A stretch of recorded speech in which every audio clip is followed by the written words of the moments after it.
So guys, ito ang aming kapaligiran, malinis at napaka-presko dito guys. Marami siyang tanim. Ayan yung malunggay.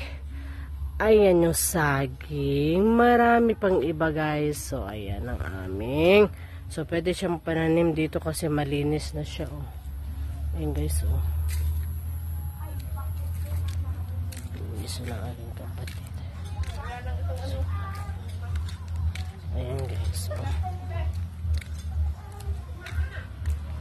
So ayan, ito tour guide ko kayo sa aming pananim. So ito yung napakagandang saging dito guys. Ayan yung saging, talaga siyang saging na hinahawakan natin.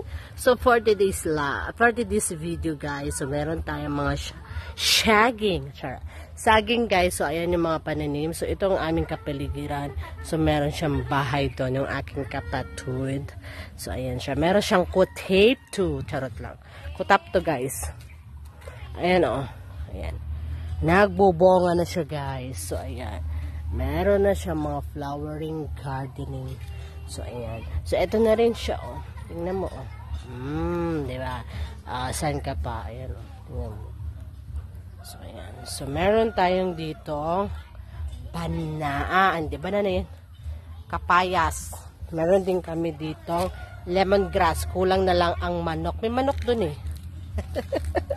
So ito yung saging. Ito yung kapayas namin guys. Nakawawa na talaga siya guys. Sinira na talaga ng mga bata guys. Oh.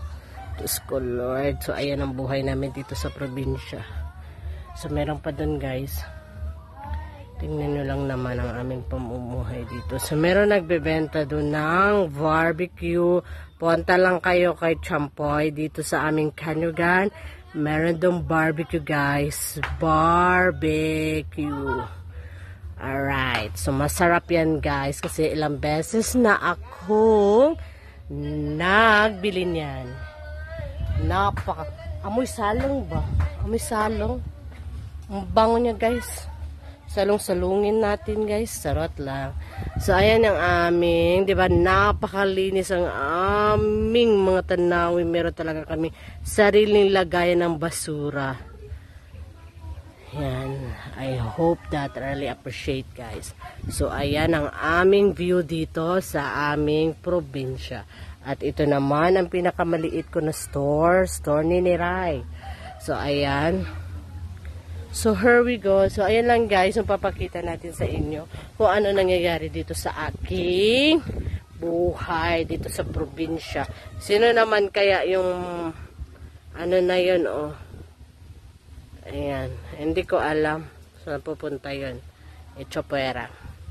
So ayan guys, tingnan mo ang aming mga place. Ayan, meron kaming ditong kapitbahay.